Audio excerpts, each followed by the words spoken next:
So the snow is melting here, Dutchess County. I think it's 33 degrees Fahrenheit. And this morning I noticed there were lots of spring bird calls. Have you noticed that? And if you notice the birds where you live, maybe some of you there are no birds because you're in an apartment high in the sky. But if you go out and listen, you may be able to hear some unique calls that don't happen all winter. And it's a sign that some of the birds that migrate are coming back, and it's their mating calls or whatever calls they do during spring.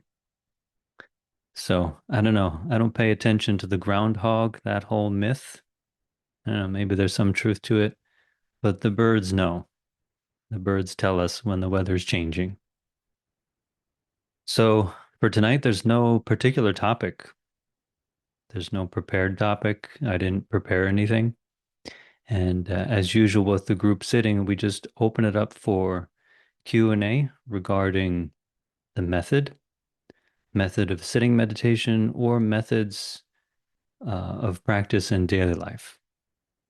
So the floor is yours. Does anybody have questions about sitting meditation or how to use the practice in daily life, including some form of activity or challenging situation? We can explore how to apply methods. Yes, David. In Chahn, there's not that much mantra practice, but I would be interested to hear your comments on it. Why there isn't much mantra practice in Chan Buddhism? Not apparently not as much as say in Hindu forms. Um, there are a lot of mantras and usage of them, but I haven't heard of too many people making it a main practice. Mm-hmm. Yeah. Yeah, I could say a bit about that, which is, I mean, we kind of have to go back to the historical origins of Chinese Buddhism. And briefly, when Buddhism was coming into China, which was around the first century of the Common Era, um, the Buddhism that makes a lot of use of mantras wasn't so widespread yet. So when Buddhism was coming into China, there was a lot of transmission of sutras. The Agama collection of sutras was kind of one stream of thought that was brought into China. And with it were some basic methods of breath awareness, the four foundations of mindfulness. And eventually, Chinese Buddhism developed doctrinal schools like Tiantai and Huayan. And the Tiantai tradition in particular has its own framework of practice, which didn't focus on mantra practice, but which was developed on methods like breath awareness and counting the breath, and progressed from methods of calming the mind to methods of contemplation, contemplating um, impermanence and no self, emptiness, and various other contemplations, and even the simultaneous practice of calming and contemplation. So within Tiantai, Huayan, and eventually Chinese Buddhism became more focused, or Chan became more widespread. The doctrinal schools eventually, because they were likely too complicated for most people to really get into, the Tiantai Huayan doctrinal schools became less the focus of Buddhism in China, and it was more Chan and Pure Land. So within Chan, we don't practice mantra. But in Pure Land, uh, they practice reciting a Buddha name, whether it's Amitabha or some other Buddha or name of Bodhisattva. So in Chinese Buddhism, mantra practice was never really a big thing. In the esoteric school, which is a school of Chinese Buddhism, in the esoteric school, which is transmitted from later Indian Buddhism, the esoteric practices of mantra, visualization, tantric practices, that went to Tibet. And I'm sure you know the Tibetan Buddhist schools have a lot of mantra practice. And there's also still an esoteric school that ended up in China, and they also use mantra. There's even esoteric schools in Japan. The Tendai tradition in Japan, I have an old college friend who was in that tradition. They have a lot of mantra, visualization, and they even have fire ritual. Um, but none of that really became popular in Chinese Buddhism or in Chan. So you really only have Pure Land practices, which part of that is recitation. And in Chan, you have where a person may have been reciting a Buddha name, and it now becomes their huatou or critical phrase. They use this phrase to investigate their mind. They use their Buddha name recitation or the question, who is reciting the Buddha name as the method. Very different than mantra practice. Its purpose of this critical phrase is to generate a deep existential crisis and deep questioning. Some people like Guogu translate it as wonderment, and the classical translation is the doubt sensation, right? So all of these is very different than mantra practice. However, Shifu, Master Shengyan, used to encourage some people to use mantra.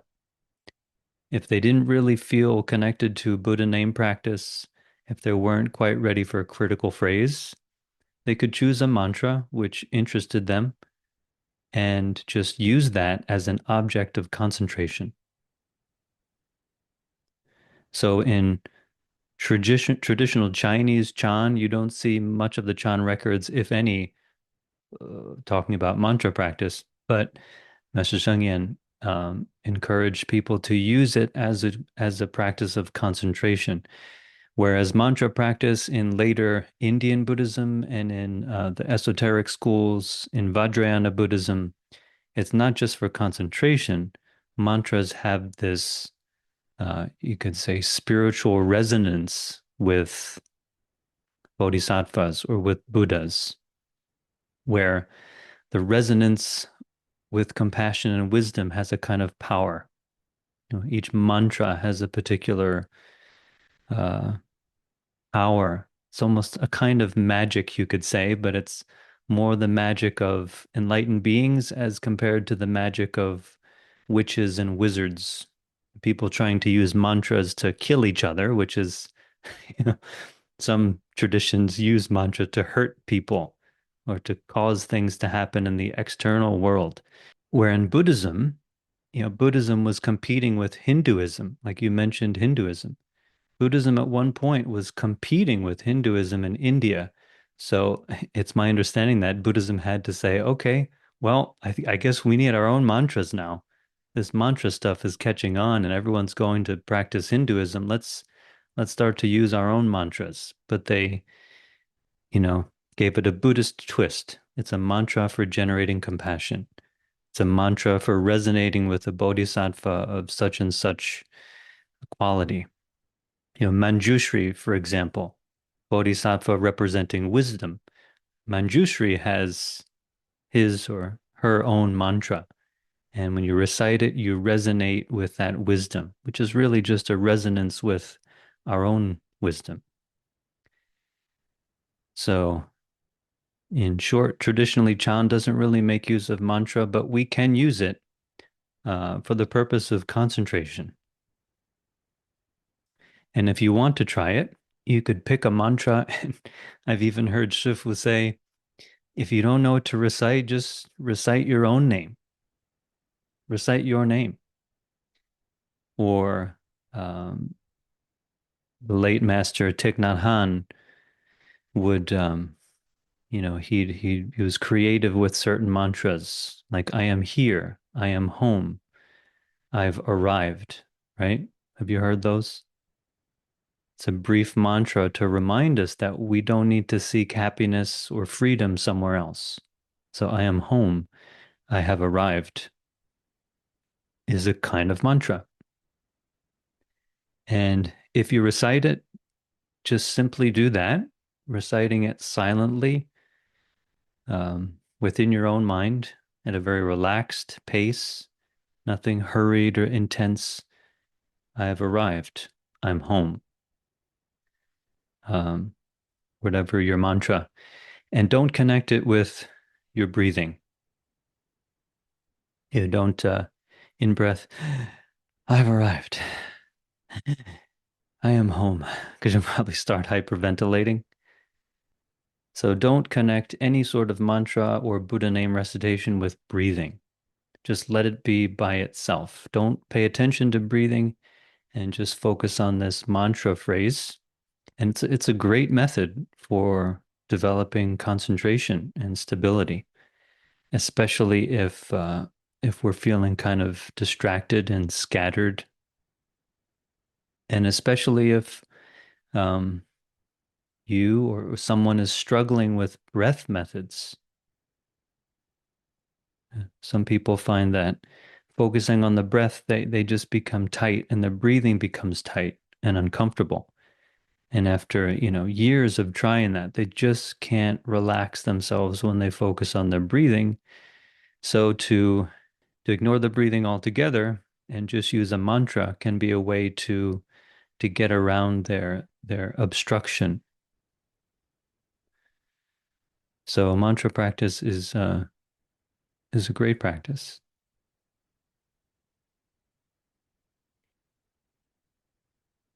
And again, eventually it can turn into a critical phrase. Who is reciting this mantra? It develops a different direction. Any follow-up questions or experiences, Victor? No, that was excellent. Thank you and helpful. Oh, great. Thank you for the question. Um, I read a book in the 90s, I believe, about the medicine Buddha. And there's a mantra that goes with that. Um, Om Vaishashe Vaishashe Vaishashe Samudgate Swaha. And I tend to recite that when I'm in a waiting room at a medical facility. Mm, Uh, and it seems to work to enhance health uh, practically in a magical way. But it's a bit long, and I was thinking about something shorter for a concentration practice. hmm. Yeah. So you could shorten it. Sounds like there was three of the same word in there. Maybe shorten it. We can be creative, although mantras do have their own specific efficacy. We can be creative with mantras and adapt it to whatever suits our situation. So, yeah, some of them are just very long. The um, great compassionate Dharani is a mantra, which is recited in the morning services of Buddhism. It's like multiple pages long. It's many minutes before you finish it. So it's not so suitable for concentration. But if we have a shorter mantra, it's easier to remember. It recycles more with more repetition, and it's simple, so it's more suitable for concentration. So, yeah, mantra can be a very useful practice. But in Chan, although we don't negate any of the faith-based understandings of the efficacy of the method, like you said, the mantra of the medicine Buddha can bring about health benefits, or a mantra of a different bodhisattva can have a different benefit. Um, if you believe, you know, it's effective. With Chan practice, though, it doesn't require that you believe in any specific efficacy other than it can help concentrate the mind. And with a concentrated mind, relaxed body and mind, there are limitless health, psychological and physical health benefits with that as well. So, for some people who are a little bit unsure of mantra practice, because it sounds like it may involve some more aspects of religious faith, um, from a Chan perspective, you don't need to have that in order to use a mantra. It can be plain and simple concentration. So thanks for that question, Victor, and sharing. I wanted to share about mantras. When I was on the 49-day retreat, I had some difficulties, and one of the senior nuns gave me a mantra from the morning service, the mantra to eradicate fixed karma. I think it's the mantra of Bodhisattva Dizang, Kashidi Raja. And she gave me that to work with, and it helped. And since then, I've learned the Sanskrit version of his mantra, and I use it a lot. It helps me a lot. Mm. We use the Medicine Buddha mantra frequently. It does definitely help with feeling better. Mm-hmm. And of course, there's always Guan Yin Bodhisattva. But of course, I was raised Roman Catholic on the rosary. And so mantra and beads is a great comfort. Mm-hmm. Mm-hmm. Yeah, yeah. So reciting in coordination with using the beats, with your hand. Is that right? Yeah, yeah. So it's another great aspect of either mantra or Buddha name recitation. If you use the beads, the mala beads, in coordination with each recitation, you're now coordinating not only your mind, your thought, but you're coordinating your body. So it's this extra element of coordination that helps aid with concentration. And in addition to these other benefits you're talking about, and if we recite out loud using our mouth, it's now body, mind, and speech in coordination, right? So you see a lot of the old masters still using beads, and Shifu always had his beads. And he said, if I didn't have my beads, I'd probably just play with my fingers. So better have some beads. He said it jokingly, but I think it's also a method of practice to be aware of body, and the beads can help with that. There was one occasion where Shifu, Master Sheng Yen, I don't remember what talk he was giving, if it was a public talk, but he said, when I'm feeling calm, I just sit. It's really silent illumination. But when I feel a little bit agitated or not so calm, I'll recite the name of Guan Yin, Avalokiteshvara.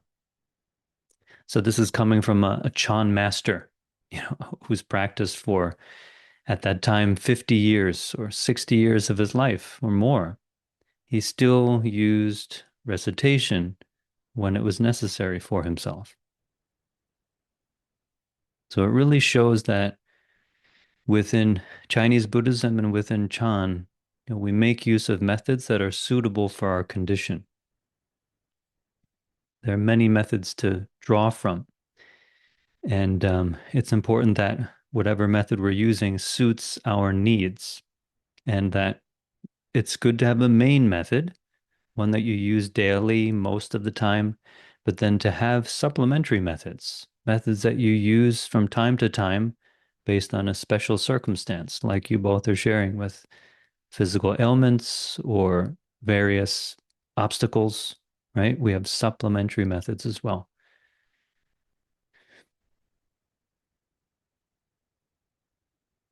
And someone typed here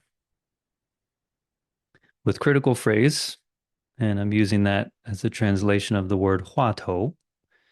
With critical phrase, what's the recommendation for connecting it with the breath or not? Yeah, we don't want to connect the practice of critical phrase with the breath because, again, it leads to either if we follow our breathing with the critical phrase, we're now interrupting our natural breathing and causing this tense, irregular breathing, right? If uh, if uh, if the critical phrase is following our breathing, then it just becomes a mechanical use of the phrase. Breathing in, breathing out. What is my original face? Breathing in, breathing out. What is my original face? It's almost like counting sheep can put us to sleep. Um, Counting the breath, we count on the out breath. It's coordinating with the breath, but the main thing is that we're using the breath as this stable rhythm for just concentrating on the number. With critical phrase, we're not paying attention to our breathing at all. We're just letting the breath be natural, and we bring this question to mind: what is my original face? Meaning, what is my mind before it was filled with all the noise of distracted thinking? So, with mantra, Buddha name recitation, critical phrase, we disconnect it with breathing. We don't coordinate the two. Yeah. Hello, David. Hi. Um, we've had a loss in the family recently, like a couple of weeks ago, and Mm. one of my practices would be to chant the Heart Sutra for the disease. Mm-hmm. A couple of things I've been noticing is like it's been around 3 weeks, and the intensity of dedication or recollecting the person is, I wouldn't say it's diluting, but it's kind of fading a little bit. Like I'm confused as to who am I passing the merit to, like a 49-day practice after the loss, um, something that I learned. But I'm kind of right now, 3 weeks in, finding it difficult. What am I? Who's getting the merit? Or um, I'm finding difficulty directing the merit to the whoever's passing. I don't know. I'm Mm-hmm. wondering if it's becoming a little superstitious. Um, Mm-hmm. Mm-hmm. say something about it. Yeah. Yeah. So you're wondering who is really getting the merit, and is it even possible that the deceased can benefit from the practice of the living? Is that right? Mm-hmm. Yeah. So this requires a certain degree of religious faith, faith in something that we don't fully understand or we can't yet fully perceive, um, but that it's part of what Buddhism teaches, that even though the person has passed away and their physical body is no longer functioning, there is still something left after that life. And that's what Buddhism refers to as consciousness, right? It's not a soul. Some religions, spirituality, traditions talk about a soul, some permanent, eternal light or being that continues from life to life, but that's not the Buddhist view. The Buddhist view is that what's left over after the death of the or the dissolution of the physical body is a kind of energy, um, momentum, a conscious momentum that changes, but that's based on all of the actions and activities of the previous life. All the momentum of our behavior, all of our, whether it's wholesome behaviors and thoughts or unwholesome behaviors, thoughts, speech, and action, all of these tendencies to like or dislike and cling, that doesn't just disappear. It continues in a form that we can't see, but that it continues eventually in another form of a living being. That's the Buddhist view of rebirth. Um, and for many of us, it can be hard to believe in, or maybe some people just don't yet believe in it or don't want to think about it, which is fine. A person can be Buddhist and not yet fully understand or accept rebirth because, um, as it's said, to truly, really understand or believe, you have to perceive it. And who can perceive it? Does anybody know the requirement to actually be able to perceive the process of rebirth of living beings?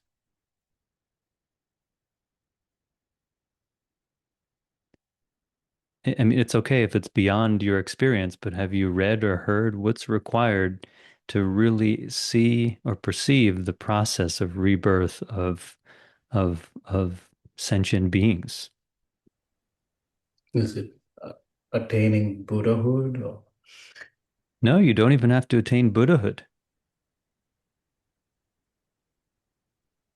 Isn't it the kind of like the realization of uh, the five, sometimes it's translated as super knowledges or superpowers, kind of like that. I think one of them is to be able to see a sentient being's future and past lives. Yeah, yeah. Sometimes it's referred to as the supernatural, 5 or 6 supernatural powers. Um, you want to mute it there, or the one of the three clairvoyances, or the three. The Chinese is Sanming, Ming Bai de Ming, Sanming, which is the three clarities or the three knowledges, but it's not an intellectual knowledge. It's more like the three clarities or the three clairvoyances of um, seeing past lives. That's the one. The second is seeing with the so-called heavenly eye, tian yan, which is basically a supernormal capacity for seeing the process of, including seeing the process of rebirth happening in real time. In the same way that we just pick up our phone and go to a certain channel and see what's on the channel, someone with this clairvoyance could see the passing away of a living being and the rebirth in a different um, form. The third kind of clarity was the ending of vexation. So many of the stories in the Buddhist scriptures of the arhats, upon realizing arhatship, some of them would have these three clarities.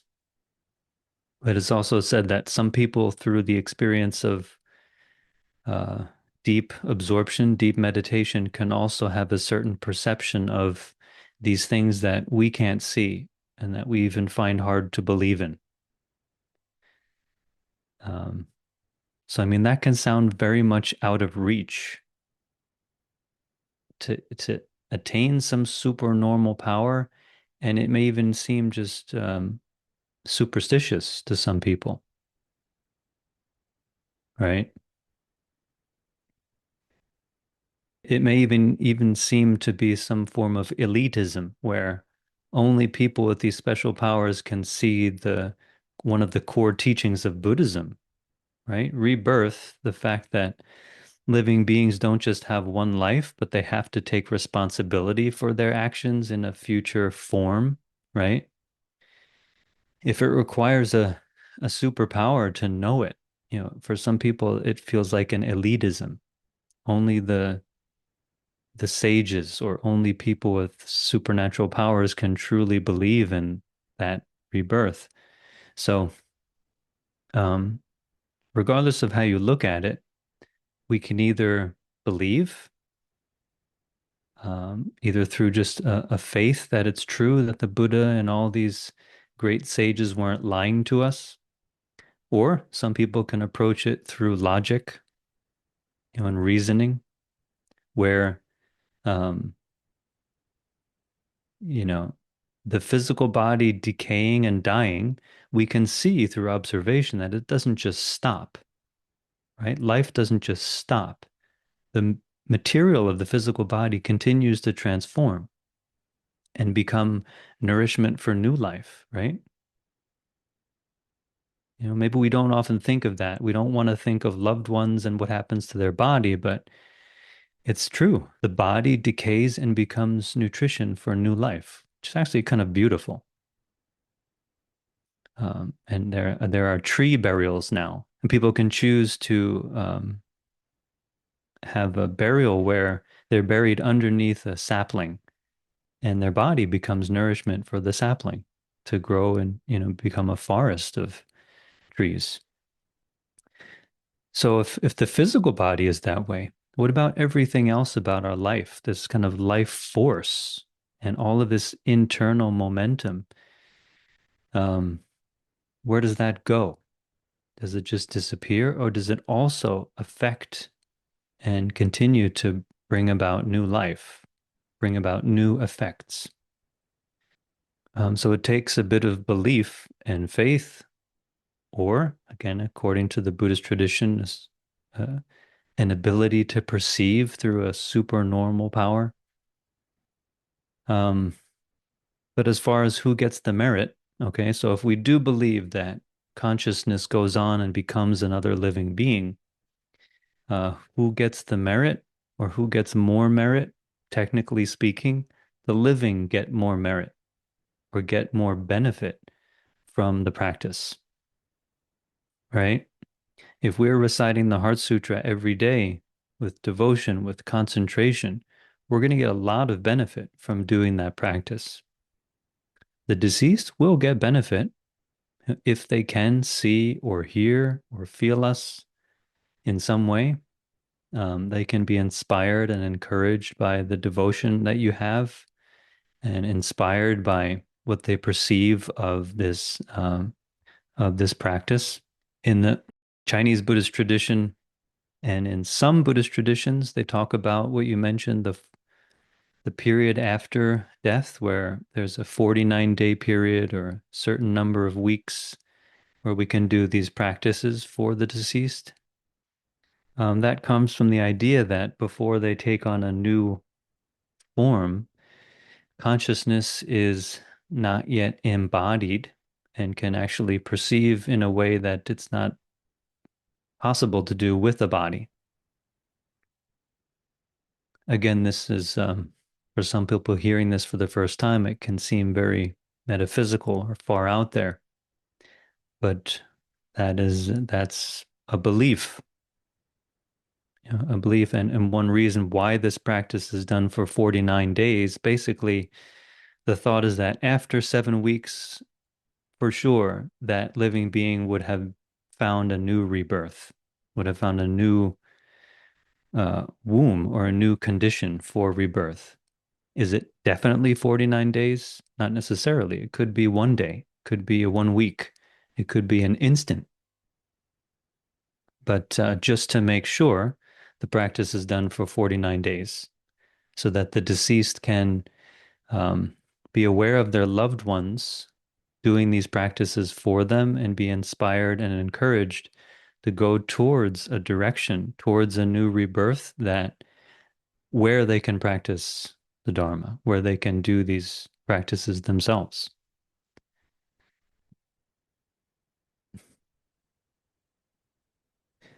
One final thought was that I think the main point is that it takes a certain amount of belief to be confident that these practices work for the deceased. But for sure, even if we don't have 100% belief or faith in that, for sure we benefit from these practices. And everyone around us can benefit from the calm and clarity that these practices bring, as well as from just all the different benefits of the various practices we can do for the deceased.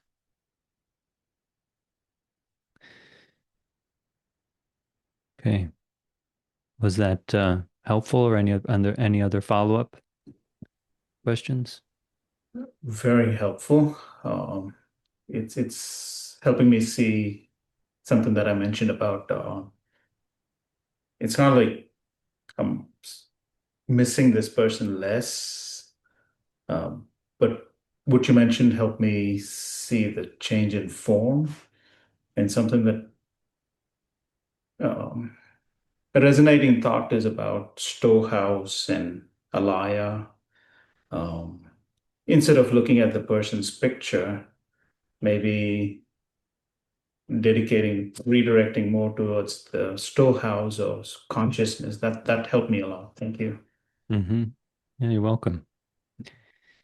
Thich Nhat Hanh, didn't really talk about kind of this aspect of Buddhist belief too much. He didn't talk about it directly, but he used very poetic ways to help people see that life doesn't just end, and that life transforms and continues. So he would say to look at your deceased, or to see them in a flower, or to see them in the sky, or to even see them in other living beings, as well as seeing them in ourselves, because they uh, they affected us and made us who we were in some way or another. So this is seeing the interdependence of life. When someone dies, life doesn't just disappear. It's just forms change, forms and phenomenon change. The interdependence of life continues. So maybe that some of those metaphors can remind us of that interdependence, and see see others in ourselves and ourselves in others. In that way, everyone gets the merit. We don't need to worry about calculations. Everyone benefits. Your I think I thoughts get on your that point. is, Mm-hmm. yeah. Yeah, yeah, sure. Um, I'm not very knowledgeable in Hinduism at all, and it's a very ancient and complex religion. Um, so I don't want to do a comparison, but I think your point that Buddhists believe what Buddhism teaches, Hindus believe what Hinduism teaches, that's a matter of belief. But for Buddhist practice, Buddhist belief is just to give direction to Buddhist practice, where ultimately our aim is to experience all the teachings that Buddhism is pointing out.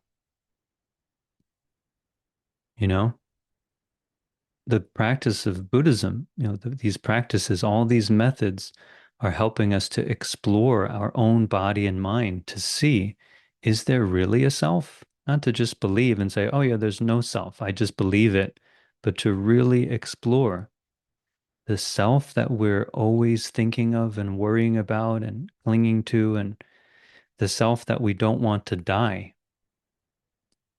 The Buddhist practice helps us challenge that attachment and really just observe our own body and mind to uh, see the nature of our body and mind. Is there a soul? This is really the practice of critical phrase. Who is walking? Who is sitting? Who is dragging this corpse around is one of the phrases. It's really challenging the idea of, oh, it's a soul. It's me just walking this body around. It's me just dragging this body around. With Buddhist meditation and Buddhist observation, the wisdom of observation, we just look at our body and mind, or we practice experiencing our body and mind so that we can um, realize for ourselves what Buddhism is talking about. To see actually, to experience fully that there's not one part of us that's unchanging.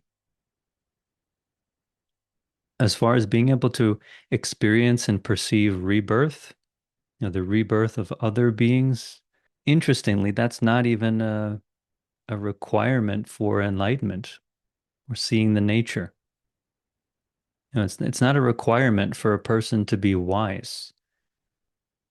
And they don't need to be able to perceive rebirth directly, and they could still directly experience the absence of self, but actually just the presence of the changing conditions of body and mind.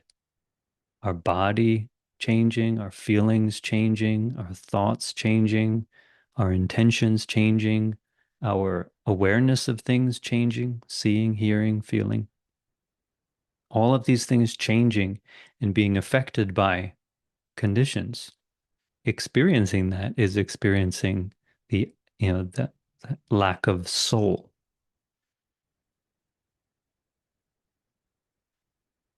But again, maybe the question comes up, well, then what about rebirth? How can we be sure about this thing of rebirth? It's a very challenging question. What's interesting though, if we really emphasize practice and awareness of ourself, we won't be bothered by that question.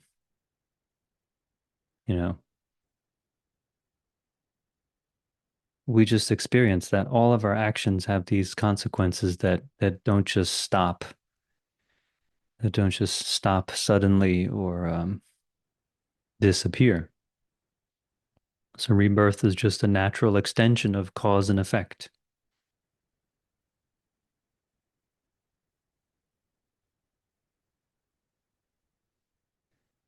So interestingly, Buddhism begins with belief. We begin with having these concepts and beliefs, but it's the practice that takes us to the point of experiencing the nature of life and death.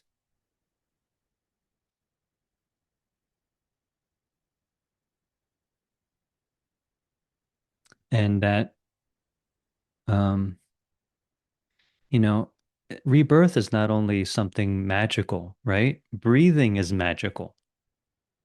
Can any of us see our breath right now? None of us can see our breath. I mean, maybe when it's cold, right? You could see the cloud of water vapor, but that's water vapor. Can we see the carbon dioxide coming out? Or can we see the oxygen going in? How do we have these concepts? This modern science has these concepts, right? It's fascinating. We all can easily agree on oxygen, that we need oxygen to survive. And if someone closed up all the gaps in this room, that eventually I would die. Or eventually a person will die if you close up all the gaps in a box and put them in the box. We can see um, from experience they will die, but we can't see the oxygen disappearing, right? That's just inference. We're just assuming, oh, there's something that's being lost when we close that box, right? So there's so many things about life, day-to-day life that we even can't see, which is amazing. We can't even see what goes on in our body, but we believe that there are these cells and blood, and you can see some of it through a microscope, some of it.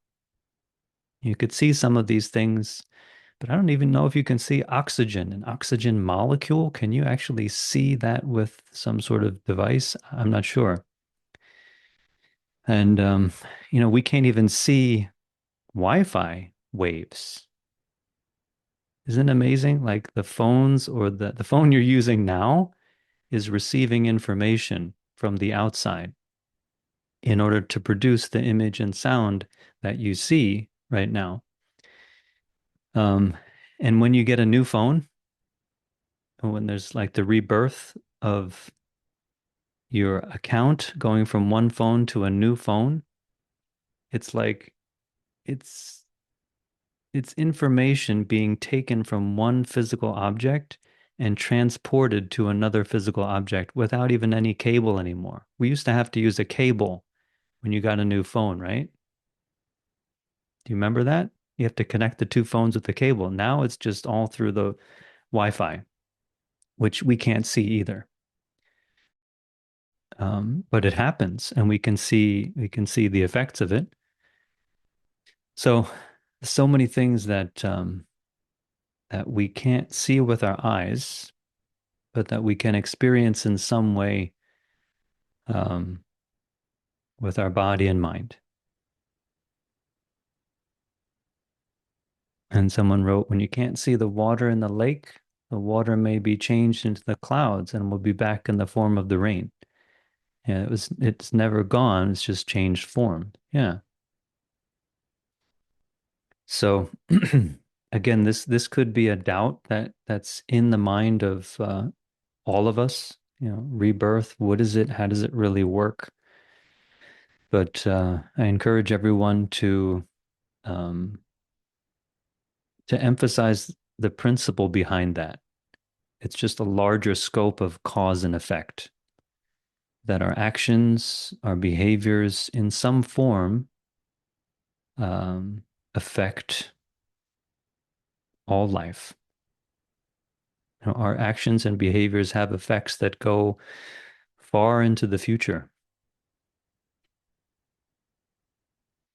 And, that we can observe that while we're alive. We can observe it in ourselves when we meditate.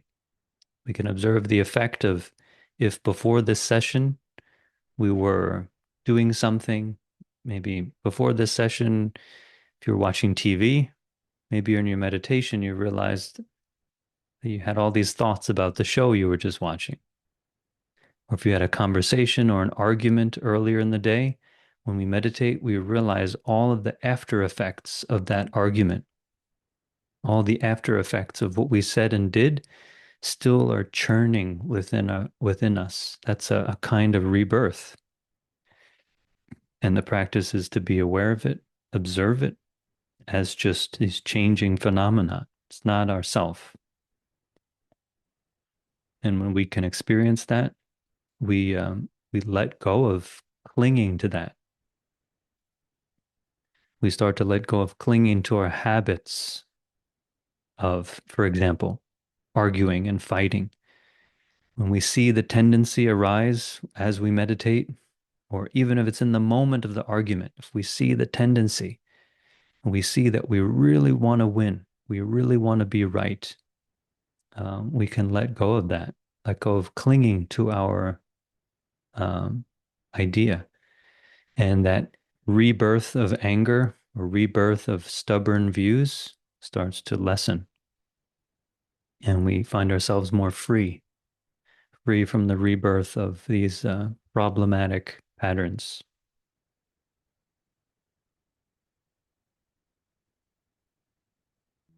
Okay, everyone. So thanks so much for the very thoughtful questions, important questions. Hopefully we can relate them to practice. You have a great night. Thank See you you. next time.